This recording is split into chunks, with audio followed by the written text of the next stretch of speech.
तो बताओ ना, नहीं हुआ डाइजेस्ट? हुआ ना, लिख के दिया मैंने ऐसे टर्म। तो आप a plus b to the power n को कैसे एक्सपांड करते हो? nc 0 a to the power plus nc 1 a to the power n minus 1 plus nc 2 a to the power n minus 2 and so on. nc 0 nc 1 nc 2 summation of ncr लिखूं मैं, r की value 0 से लेकर n तक। फिर ये क्या होता है हमारा a to the power n minus r, a n minus 1 n minus 2 n minus r b to the power, ये तो हमारा जनरल टर्म का फॉर्मूला ही है, और उसके ऊपर समेशन लगा दिया। इसी को मैं ऐसा लिखता हूँ डायरेक्टली, वही चीज लिखा वहां पर। डाइजेस्ट हुआ कि नहीं हुआ? सो समेशन फ्रॉम r 0 से लेकर n ncr का फॉर्मूला लिख रहा हूँ, n factorial n minus r factorial into r, right. Let ये n माइनस r को मैं ले रहा हूँ s, इसका फॉर्मूला ही लगा है, बाकी और कुछ भी नहीं है। n माइनस r को ऐसे ले रहा हूँ, देयरफॉर ये n क्या रहेगा, r प्लस s, तो ये हो जाएगा समेशन फ्रॉम r 0 से लेकर n factorial n minus r को लिखा मैंने s r factorial x to the power n minus r को लिखा s a to the power r, ठीक है। बस यही चीज है बाइनोमियल थ्योरम, मतलब ये दो लोग थे ना,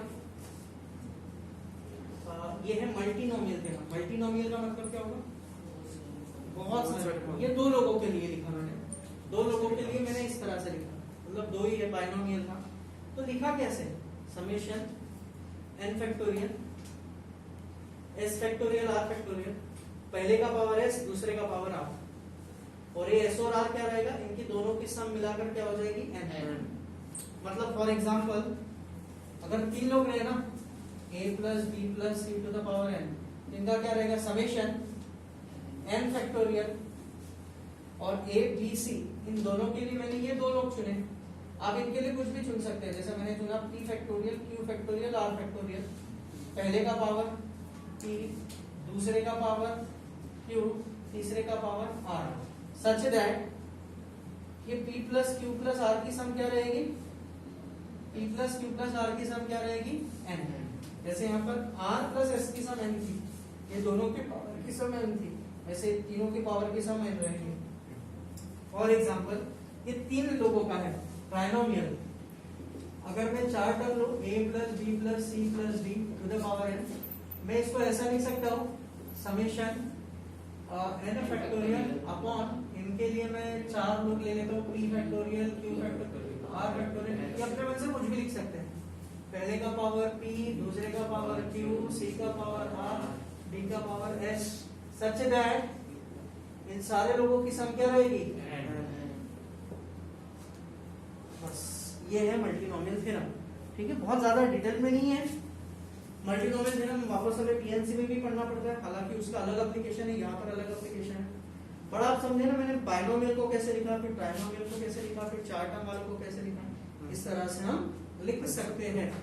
उसी तरह से अगर मैं लिखूं for example x1 plus x2, x1 plus x2 plus x3 up to xn upon m, ठीक है, या m ले लेता हूँ और यहाँ n लिख लेता हूँ, तो इसको कैसे लिख सकता हूँ, अब इन लोगों के लिए कुछ तो भी लिखना पड़ेगा, तो मैं लिख लेता हूँ इन लोगों के लिए, जैसे यहाँ पर चार थे तो मैंने PQRS ले लिया, यहाँ पर ऐसे कितने लोग हैं, m लोग हैं, तो मैं लिख लेता हूँ a1 factorial, a2 factorial, a3 factorial and so on am factorial, such that पहले का पावर a1, दूसरे का पावर a2, ऐसे ही करते करते xm का पावर am, सच दैट बोलो a1 plus a2 plus a3 and so on am की संख्या हो जाएगी। Got it everyone? देखो तो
क्वेश्चन।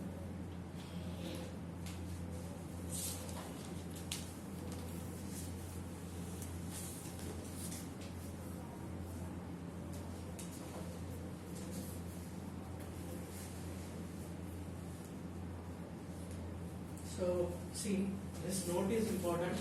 इसमें नंबर ऑफ टर्म्स कितने रहते हैं? नंबर ऑफ टर्म्स का फॉर्मूला है, ये याद रखना पड़ेगा आपको। इसमें नंबर ऑफ टर्म्स कितनी रहेगी पता है? n plus n minus 1 cm minus 1। क्या रहेगा? n plus n minus 1 cm minus 1। Then what is n? Degree. What is m? Number of real। ये 4 टर्म का था तो m 4 होगा। ये m टर्म का है तो m ही रहेगा। 3 टर्म का रहा तो m 3 रहेगा। तो वो है हमारा m minus 1 cm minus 1, बस बाकी तो और कुछ भी नहीं। जैसे इसमें जनरल टर्म लिखना है तो पहले जनरल टर्म लिख रहा हूं मैं। जनरल टर्म क्या रहेगा? समेशन। बोलते चलो कितने लोग हैं भाई? ये 10 कितना मियल है, मतलब ट्राइनोमियल है। 3 फैक्टोरियल। 3 लोगों के लिए कुछ भी ले ले, A B C P Q R कुछ भी ले सकते हैं, ऐसा कुछ नहीं। तो p factorial q factorial r factorial, such that पहले का पावर p, दूसरे का पावर q और तीसरे का पावर r, सच दैट बोलो p plus q plus r equals to 1। ठीक है, ये हो गया भाई पहला। दूसरा क्या पूछा है उसमें? Also also find the coefficient। नहीं, नंबर ऑफ टर्म्स भी पूछा है। नंबर ऑफ टर्म्स कितने रहते हैं? n plus m minus 1 c m minus 1 n कितना है? 10 माइनस m 3 पक्का? m यानी जितने टर्म्स है 3 माइनस 1 c 3 माइनस 1 मतलब कितना हो गया? 10 minus 3 7 minus 1 10 plus 13 minus 1 it is 12c2। 12c2 की वैल्यू निकाल सकेंगे ना? ठीक है, 12 into 11 2 into 1 कितना हो गया रे? 66 टर्म्स आएगी। समझ में आया ना? और क्या पूछा है? coefficient। जनरल टर्म तो लिखी है ना हमने, इसका कोएफिशिएंट निकालना है रे। x x to the power 5। तो मुझे पता है x to the power 5 के लिए p को 5 होना पड़ेगा। अरे यार ये तो जनरल टर्म है ना, x to the power 5 sorry x square है तो यहाँ p को 2 होना पड़ेगा। y to the power 5 q को 5 और z को 3। ठीक है। सो टू गेट इसका कोएफिशिएंट बोलो, coefficient of x square y 5 and z cube. ठीक है, इसको क्या होना पड़ेगा? p को होना पड़ेगा 2, q को होना पड़ेगा 5 और r को होना पड़ेगा 3। ठीक है, तो क्या है coefficient? therefore coefficient of x square y to the power 5 z cube. इसके में वैल्यू डालना है बस। अब ये समेशन हट जाएगा, क्यों? क्योंकि ये एक ही टर्म है ना, मतलब ये एक टर्म है। समेशन मतलब सारे लोगों, ठीक है, तो सिर्फ एक ही टर्म है, तो आंसर बस यही आएगा। बोलो 10 factorial p q r 2 factorial 5 factorial 2x का पावर p, 2x का स्क्वायर और दूसरी है 3y का पावर 5 एंड z का power 3। That is what is the coefficient? Coefficient क्या आ गया? x square y to the power 5 z cube का आंसर आ जाएगा 10 फैक्टोरियल 2 फैक्टोरियल 5 फैक्टोरियल 3 फैक्टोरियल 2 का स्क्वायर 4 3 का पावर 5 एंड 2 का क्यूब। क्योंकि ये तो आपका x square y 5 z cube ऐसा रहेगा ना, हां ये कोएफिशिएंट हो जाएगा। समझा कि सारे लोगों को? पक्का? किसी को कोई डाउट भाई? समझा ना? श्योर है ना? यही कोएफिशिएंट है, बस इसकी वैल्यू अपन ने लिखते हैं x square y to the power 5 z to the power 8 का टू द पावर 3 है। कहां पर है ये? 3। चलो इसमें नंबर ऑफ टर्म्स बताओ क्या हो गया? नंबर ऑफ टर्म्स क्या रहता है बोलो? n plus n minus 3 n कितना है? n ही है। 6 n कितना है? 6 n plus कितना हो जाएगा? n प्लस 5 ठीक है, इसका कोएफिशिएंट निकालना है x to the power 7। x to the power 7 का निकालना है ना, जैसे हमने ऐसा कोएफिशिएंट निकाला वैसे ही निकालेंगे। पहले जनरल टर्म का फार्मूला लिखेंगे फिर सोचते हैं। बोलो जनरल टर्म का फार्मूला क्या होगा? समेशन t फैक्टोरियल अपॉन 3 लोग हैं p factorial q factorial r factorial 1 का पावर p 3x का power q minus 2x cube का पावर r। ठीक है, अब ये हमें किसका कोएफिशिएंट निकालना है? x to the power 7। तो पूरे x को कंबाइन कर रहा हूं मैं।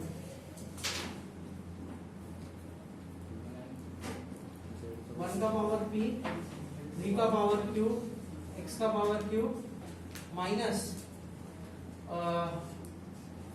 2 टू द पावर r और x to the power 3r। बात समझ में आई क्या? Yes sir. Summation 50 factorial p factorial q factorial r factorial 1 का power p keep this as it is 3 का पावर q x को कंबाइन माइनस 2 का पावर r x को कंबाइन कर रहा हूं x का पावर q प्लस 3r। ठीक है, लिख लो यार पहले एक बार, जगह लगेगी। ये हो गया था ना? सर वहाँ पे 1 ही आना चाहिए। कहां पर? वो ऊपर जो पहले का कोएफिशिएंट निकाला ना, हां 2 के क्यूब नहीं 1 का क्यूब था तो 1 ही आना चाहिए। कहां पर है? वो जो बॉक्स बनाया ना आपने उसमें 2 क्यूब की जगह 1 ही आना चाहिए क्योंकि z का कोएफिशिएंट 1 ही है। z 2 का स्क्वायर 3 का पावर 5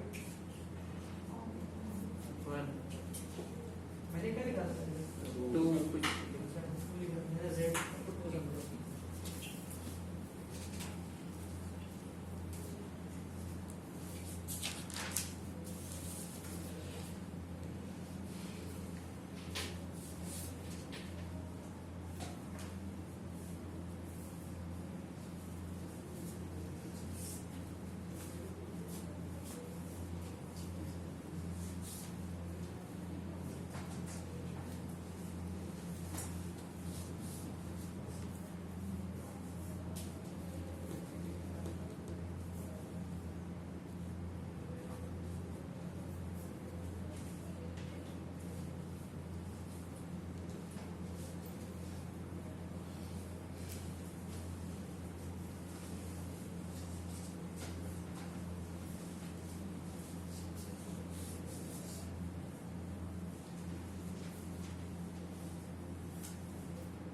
अच्छा क्वेश्चन है, बड़ा क्वेश्चन है, लगता है उतना छोटा नहीं है क्वेश्चन।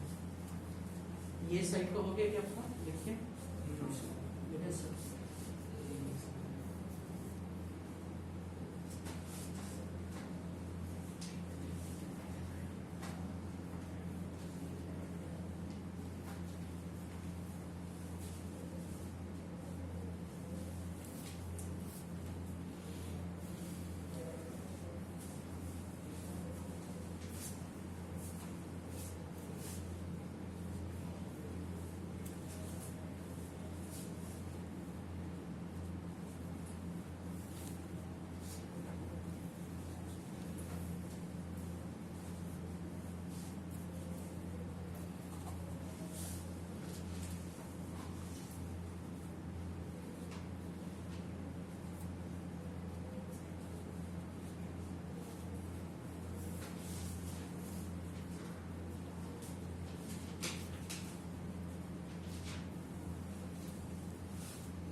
चलो देखिए, अभी आप सोचो, यहाँ तक तो आप आ गए जनरल टर्म। ये तो क्लियर है ना, हमें किसका कोएफिशिएंट चाहिए भाई, x टू द पावर 7 का। क्या किया फिर मैंने, हम लोगों ने क्या किया बोलो, जनरल टर्म लिखा, फिर x को सेपरेट करना पड़ेगा ना, क्योंकि x टू द पावर 7 बोला है, तो ये हो गया x, तो ये पावर किसके जितना इक्वेट करूं, 7 के जितना। So therefore q plus 3r should be 7। अब है ना, हमें p q r ऐसे मिलने चाहिए यार, जैसे यहाँ पर देख के तुरंत बोल दिया कि सर p इतना हो, q इतना हो, r इतना हो, यार ऐसा देख के बोल नहीं सकते। x टू द पावर 7 के लिए ये हमें इक्वेशन मिला है, और एक इक्वेशन हमें क्या मिल सकता है, बड़ी बड़ी बात करके p plus q plus r, इसका आंसर कितना होगा 50, p plus q plus r 50 होगा। ठीक है, लेट मी चेक 50 और 10 is a 10 कंफ्यूजन, हाँ yes here it is 10 only not 50, ये 10 है, थोड़ा हो जाएगा otherwise। ठीक है, सो p plus q plus r की वैल्यू कितनी मिल गई हमारे पास 10। ये दो इक्वेशन है, मैं q की जगह पर है ना 7 माइनस 3r डाल दूंगा, q की जगह पर आप क्या डाल सकते हो बोलो, 7 minus 3r plus r is equal to 10। So p plus r, p minus 2r is equal to 3 हो गया। ये एक इक्वेशन है, ये इक्वेशन है। वैसे तो देखो यार, बेसिकली हमारे पास कितने अननोन है यहाँ पर सॉल्व करने के लिए, 3 p q r। मैथ्स ये कहता है जितने अननोन है, आलस मत लो, जितने अननोन है उतने इक्वेशंस होने चाहिए, जितने हमेशा हम 10th में पढ़े लीनियर इक्वेशन है, 2 वेरिएबल, 2 इक्वेशन होते थे सॉल्व कर देते थे, 3 वेरिएबल के 3 इक्वेशन हो सॉल्व कर लो। बट यहाँ पर 3 वेरिएबल तो है p q r पर 3 इक्वेशन नहीं है। आप बोलोगे सर 3 तो है ना, ये देखो ये भी तो है, बट ये और ये मिलाकर ही आपने इसको किया है, तो इसको अलग मत